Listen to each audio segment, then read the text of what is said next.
friends, I'm Harish Demla from accurate fortune astrology. दोस्तों, जैसा कि आप जानते हैं कि हम कर्क लगन पे आजकल डिफरेंट प्लैनेट्स की प्लेसमेंट के बारे में चर्चा कर रहे हैं और कल ही हमने मंगल की सीरीज कर्क लगन में स्टार्ट की है और आज हम बात करेंगे मंगल की कर्क लगन में दूसरे भाव की प्लेसमेंट के बारे में। आइए जान लेते हैं कि अगर आपका लगन कैंसर है और मंगल देव सेकंड हाउस में प्लेस्ड है तो आपको किस तरह के फल दे सकते हैं।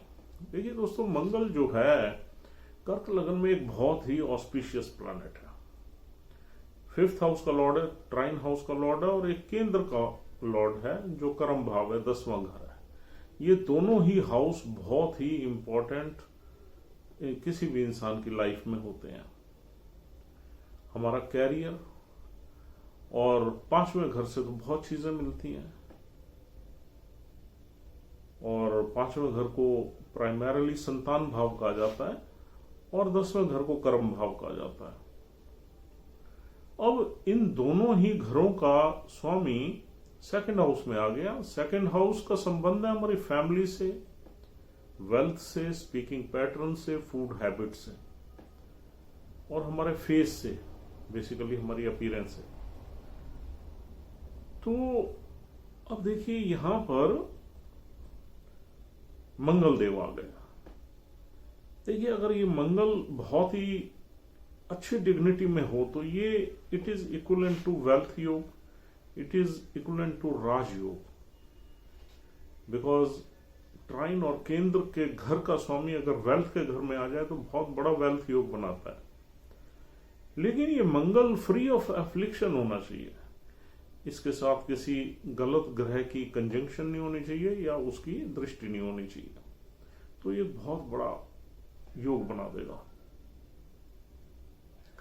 अब देखिए अगर मंगल 5वें घर से उठ के आया है तो 5वें घर से ऑस्पिशियस रिजल्ट्स देगा।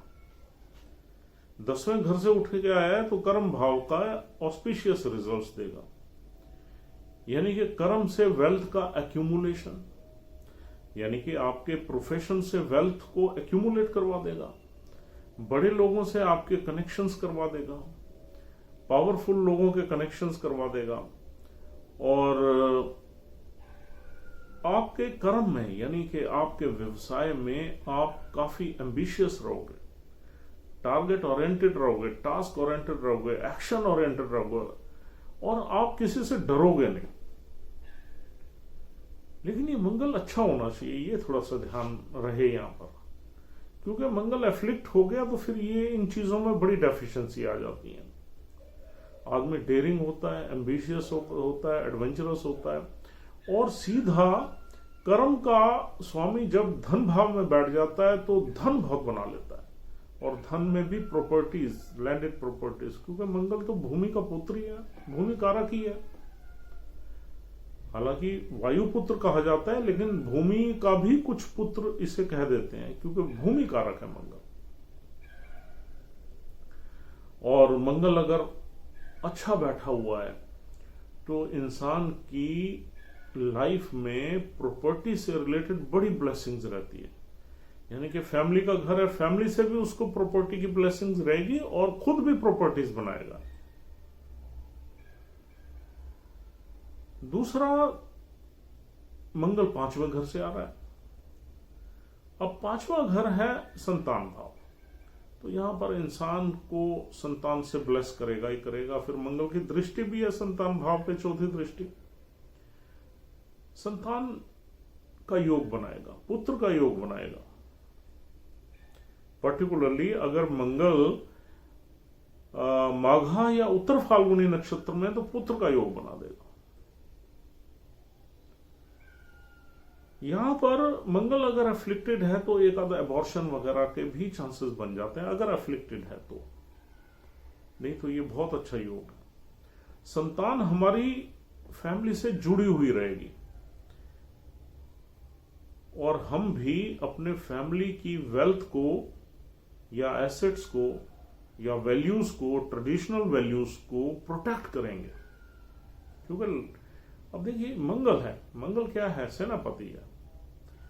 तो प्रोटेक्शन तो है, मंगल ने फैमिली को प्रोटेक्ट करना है अपने करेज से, अपनी हिम्मत से, विल पावर से और एक फाइटिंग स्पिरिट से। और 5वें घर से हम देखते हैं स्पेकुलेटिव गेन्स। यहां पर गेन्स का वेल्थ से योग बन गया, तो uncertain gains, business gains, speculative market से गेन आपको काफी मिल सकते हैं और वो इकट्ठे हो सकते हैं। आपके एसेट्स में प्राइमरीली प्रॉपर्टीज के एसेट्स ज्यादा रहेंगे। और 5वां घर एजुकेशन का है। एजुकेशन मीन्स ग्रेजुएशन लेवल की एजुकेशन पर्टिकुलरली।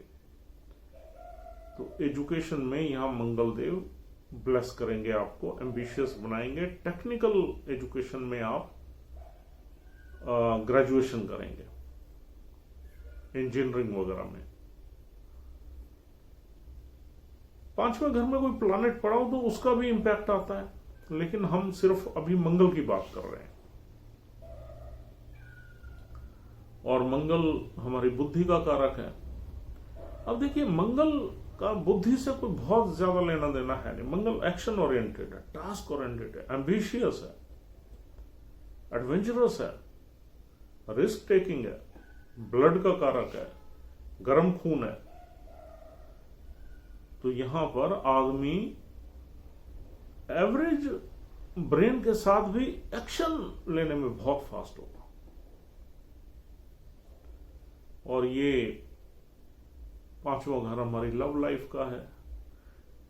तो देखिए, लव लाइफ इंसान की कहीं एक्सटेंडेड फैमिली में भी चल जाती है ऐसी प्लेसमेंट में, क्योंकि लव लाइफ का लॉर्ड फैमिली के घर में आ गया। अब दूसरा घर ऐसा नहीं है हमारे सिर्फ हमारी फैमिली तक सीमित है, ये एक्सटेंडेड फैमिली तक भी सीमित। हमारे कजन्स हैं, डिस्टेंट कजन्स हैं, थोड़े से ऐसे लोग हैं जिनको हम कजन्स की तरह ट्रीट करते हैं या क्लोज फैमिली मेंबर्स ट्रीट करते हैं, उनसे भी हमारी इमोशनल अटैचमेंट्स हो जाती हैं। पर्टिकुलरली जब मंगल यहां पर पूर्व फाल्गुनी नक्षत्र में होता है तो ऐसे इंसिडेंट्स हो जाते हैं। पूर्व फाल्गुनी नक्षत्र शुक्रदेव का है, क्रिएटिव नक्षत्र है। तो लव लाइफ आपकी यंग एज में कहीं ना कहीं आपके नोन सर्कल में ही चलती है। और 5वें घर से हम क्या देखते हैं? 5वें घर से हम आर्ट देखते हैं, क्रिएटिविटी देखते हैं, फिल्म इंडस्ट्री से जुड़ा हुआ घर है, एक्टिंग देखते हैं। तो यहां आदमी अगर पूर्व फाल्गुनी नक्षत्र में मंगल पड़ा हुआ है तो हो सकता है इन किसी क्रिएटिव फील्ड में भी इंसान आ जाए। लेकिन इन क्रिएटिव फील्ड्स में इंसान जो है कुछ डायनामिक रोल्स करने में पॉपुलर हो सकता है, कुछ पैशनेट रोल करने में पॉपुलर हो सकता है, कुछ स्कैंडल्स करने में पॉपुलर हो सकता है, कुछ सेक्स एंड सेंसुअलिटी से रिलेटेड एडवेंचरस स्टोरीज में पॉपुलर हो सकता है। क्योंकि शुक्र और मंगल इन दोनों का ही देखना पड़ेगा। और आर्ट एंड क्रिएटिविटी में यहां का वीनस नक्षत्र ले जाएगा। वीनस का नक्षत्र पूर्व फाल्गुनी ले जा सकता है कहीं ना कहीं ऐसे रोल्स में। ये मंगल सूर्य की राशि में, यहां अग्नि तत्व बहुत है। यहां आदमी थोड़ा सा बोस्टफुल होगा, थोड़ा सा डेयरिंग होगा, थोड़ा सा आउटस्पोकन होगा, उसकी जो स्पीच पैटर्न होगा वो अथॉरिटेटिव होगा, लाउड होगा। ईटिंग हैबिट्स भी उसकी ज्यादा बढ़िया नहीं होंगी, उल्टा सीधा सब खा लेगा। He will not be very much choosy in his eating habits, क्योंकि ये मंगल है। अगर आदमी नॉन वेजिटेरियन है तो भी बहुत कुछ खाएगा, और वेजिटेरियन है तब भी बहुत कुछ स्टफ ले लेगा। तो उससे उसकी हेल्थ बिगड़ सकती है, ब्लड वगैरह में थोड़ा सा प्रॉब्लम आ सकती है, गर्म खून ज्यादा हो सकता है। और ये सूर्य की राशि है। सूर्य की राशि में मंगल बहुत कंफर्टेबल है। यहां मंगल अपनी जो क्वालिटीज हैं उनको अच्छी तरह दिखा सकता है, एक्सप्रेस कर सकता है। और मंगल क्या है? सेनापति है। सूर्य क्या है? राजा है, किंग है। तो यहां Mangal will act as a senapati, as a protector of family, protector of wealth, protector of traditions और कल्चर, हेरिटेज। इन चीजों को प्रोटेक्ट करके रखेगा ये नेटिव। अब यहां पर एक थोड़ी सी डेफिशिएंसी जो नजर आती है वो आती है एग्रेशन की, क्योंकि ये फैमिली का डोमेस्टिक एनवायरनमेंट का ही घर है। चौथा घर तो बहुत ही ज्यादा फुल ऑफ इमोशंस है, लेकिन ये सेकंड हाउस जो है ये भी डोमेस्टिक एनवायरनमेंट का है। तो यहां मंगल के आने से थोड़ा सा एक गर्म माहौल रहता है, अग्रेसिव माहौल रहता है। आदमी का गुस्सा यहां पर बढ़ सकता है, सूर्य की राशि है। गुस्सा जब आदमी को आएगा तो बहुत कुछ आग बगूला हो जाएगा।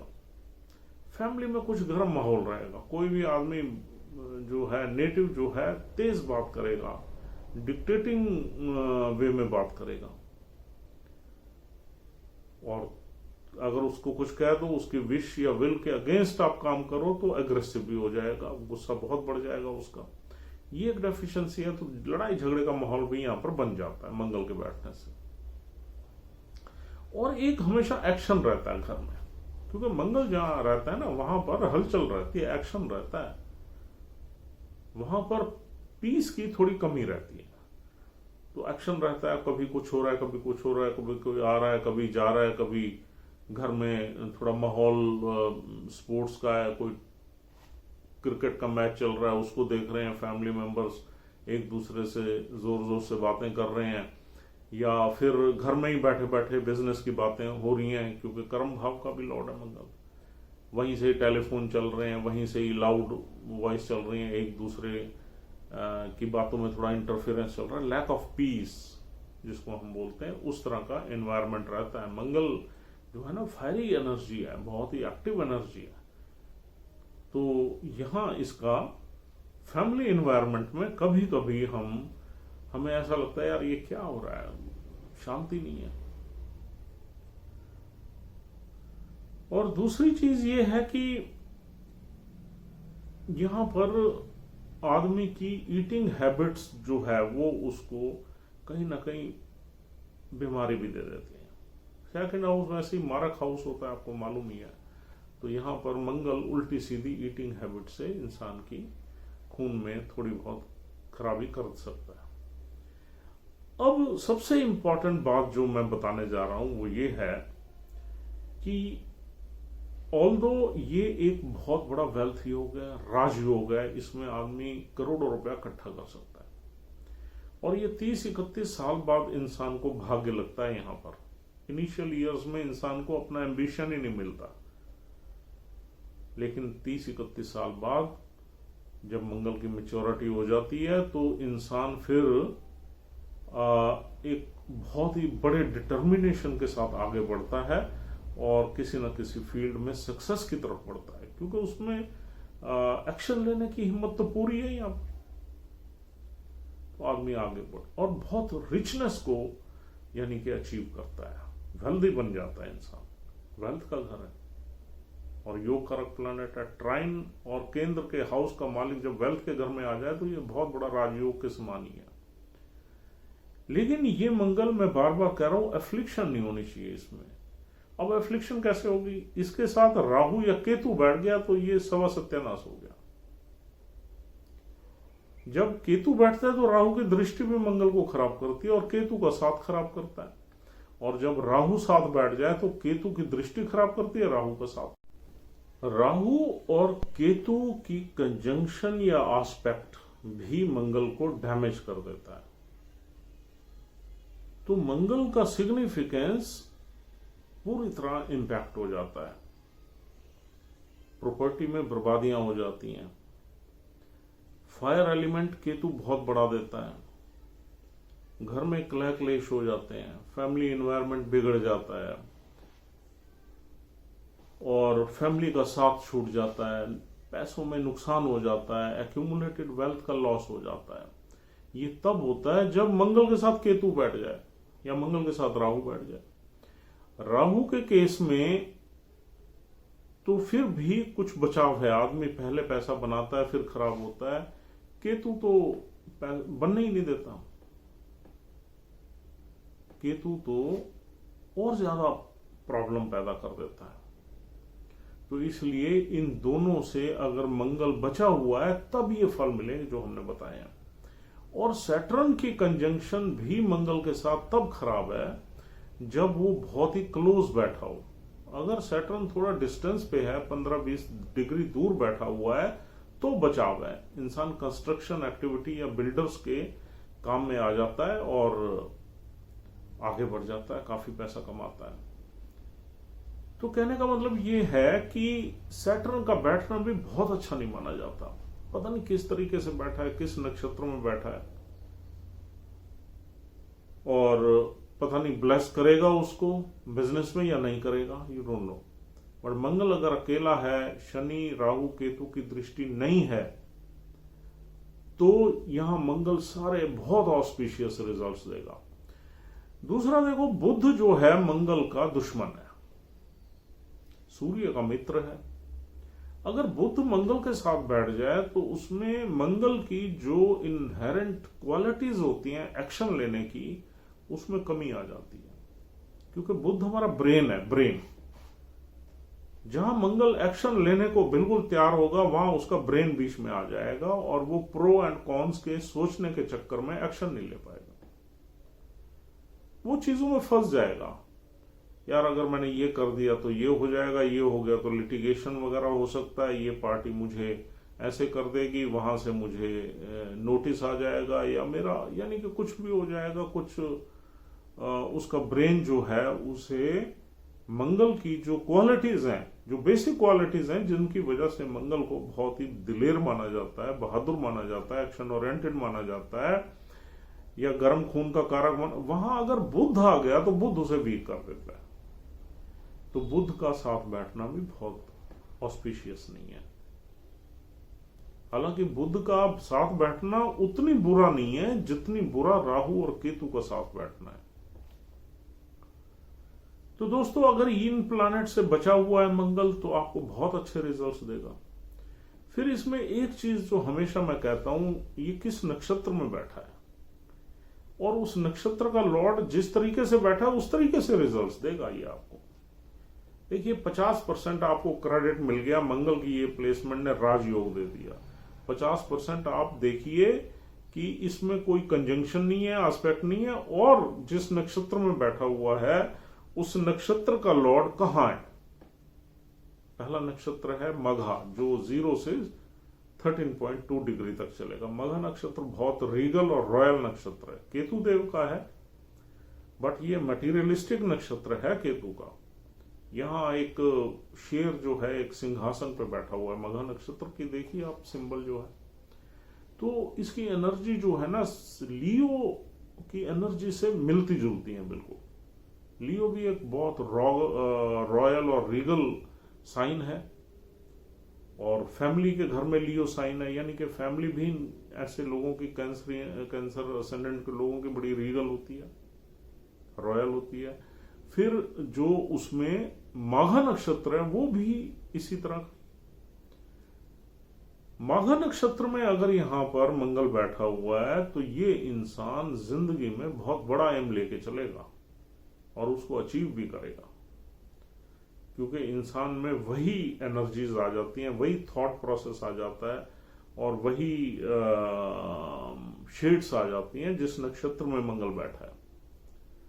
तो आदमी 30 साल के बाद एक बहुत बड़ा एम्बिशन लेगा। छोटी मोटी अचीवमेंट नहीं मिलेगी उसे, बड़ी अचीवमेंट मिलेगी, और आदमी एक किंग की तरह जिएगा। और दूसरा नक्षत्र है, लेकिन केतु की प्लेसमेंट जरूर देखनी है आपने। केतु की प्लेसमेंट अगर बहुत ही अच्छी एक घर में है, किसी ऑस्पिशियस हाउस में है, तो ये वाली चीजें हो जाएंगी। दूसरा नक्षत्र है पूर्व फाल्गुनी। पूर्व फाल्गुनी में अगर मंगल बैठ जाए तो मंगल थोड़ा वीक हो जाता है, लेकिन क्रिएटिव हो जाता है। क्रिएटिव परस्यूट्स में, क्रिएटिविटी में, आर्ट में वो अच्छा परफॉर्म कर लेता है, चालाक हो जाता है। थोड़ा सा उसके रोमांटिक अफेयर्स वगैरह भी रहते हैं, रोमांटिज्म ज्यादा, मंगल की दूसरी एनर्जी एक्टिवेट हो जाती है। और क्रिएटिव परस्यूट्स में यहां मंगल किसी भी बिजनेस में अच्छा परफॉर्म कर सकता है, अगर शुक्र की प्लेसमेंट अच्छी हो। शुक्र की प्लेसमेंट अच्छी नहीं है, नीच का बैठा हुआ है, तो फिर बुरे रिजल्ट्स मिलते हैं। और उसके भी चारों चरण यहाँ है, 13.2 से लेके 26.4 तक। और तीसरा या नक्षत्र उत्तर फाल्गुनी, जो सूर्य देव का अपना नक्षत्र है। सूर्य देव के नक्षत्र में अगर मंगल बैठ जाए तो मंगल को मेहनत बहुत करनी है। उत्तर फाल्गुनी नक्षत्र बहुत मेहनत करवाता है। उत्तर फाल्गुनी नक्षत्र में इंसान बहुत मेहनत करके एक बहुत बड़ी सक्सेस को अचीव जरूर करेगा। अगर उत्तर फाल्गुनी नक्षत्र में इसी दूसरे घर में बैठा हुआ, तीसरे में नहीं, तीसरे में तो फिर बुध की राशि आ जाती है। बुध की राशि में एनालिटिकल राशि है वो, वहां मंगल वीक हो जाता है। इतनी बढ़िया रिजल्ट्स नहीं मिलते जितनी 5 नंबर राशि में के उत्तर फाल्गुनी नक्षत्र, वहां एक ही चरण है इसका, पहला चरण। तो दोस्तों इस तरीके से आप सूर्य की प्लेसमेंट देख लीजिए। सूर्य वेल प्लेस्ड है तो यहां पर मंगल जो है बहुत अच्छे रिजल्ट्स देगा, बहुत अच्छी वेल्थ क्रिएट करेगा, लेकिन मेहनत बहुत करनी पड़ेगी। तो दोस्तों इस तरह से कुछ मिले जुले रिजल्ट्स आपको मिलेंगे। लेकिन अगर मंगल फ्री ऑफ एफ्लिक्शन है तो this is equivalent to wealth yoga, big wealth yoga. इसको आप मत भूलिए। Thank you very much for watching this video, and we'll appreciate if you just subscribe our channel, and or else we'll see you tomorrow. Have a nice time. Take care of yourself and your parents, and goodbye. Thank you.